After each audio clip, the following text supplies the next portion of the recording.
Les déserts sont les écoles de Dieu. Les déserts sont des écoles incontournables. Dieu ne va épargner aucun désert à aucun de ses enfants. Tous les enfants de Dieu passeront par le désert. Jésus a été conduit dans le désert. Paul a été conduit dans le désert. Israël, à la sortie d'Égypte, a été conduit dans le désert. C'est pas toi qui vas échapper au désert. Dis Amen.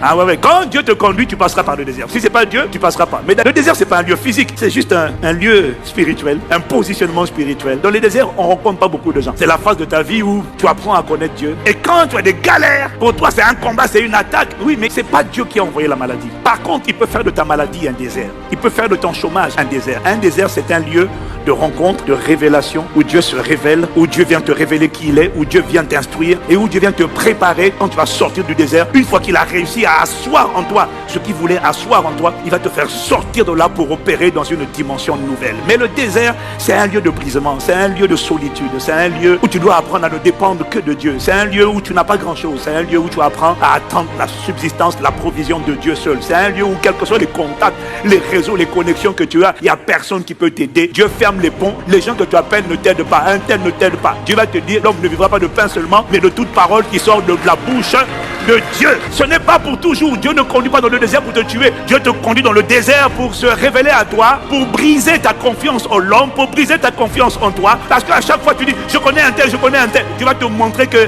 le connaître un tel là ne peut pas t'aider. Tu connais un tel, mais c'est lui qui incline le cœur de un tel en ta faveur quand ça lui convient. Et tu dois apprendre à ne dépendre que de lui seul. Il t'apprend ça dans les déserts. Il peut se servir de ton chômage, de ton licenciement. Ton licenciement peut être une attaque, mais ton licenciement peut être aussi un désert. Où tu es trop imbu de toi-même. Dieu dit, viens un peu par là, viens à l'écart. Je vais t'apprendre beaucoup de choses. Je vais t'apprendre l'humilité. Je vais t'apprendre à dépendre. Le désert est désagréable, tu vois. Désert désagréable, mais il est utile. Parce que le désert te rend humble. Quand tu sors du désert, maintenant tu dis, j'avais entendu parler de lui, je l'ai rencontré. Ce qui caractérise les gens qui sortent du désert, c'est la dépendance au Saint-Esprit. La dépendance à Dieu, l'attachement à Dieu, la délivrance du moi. Il ne s'appuie plus sur les hommes. Maudit soit l'homme qui se confie en l'homme. Tu ne peux plus te confier en l'homme. Tu vas briser tout ça et tu vas te rendre dépendant uniquement de lui. Il y a des déserts, tu dis que c'est une adversité, c'est Satan qui combat. Mais il y a des déserts, c'est pas Satan. C'est Dieu qui est en train de te travailler, de se révéler, de te façonner, de te briser un peu et de te préparer. Parce que des gens qui ne passent pas par les déserts sont des gens, s'ils avancent, Satan va les bouffer. Avec l'orgueil, avec la suffisance. Mais les déserts de Dieu ne tuent jamais les gens.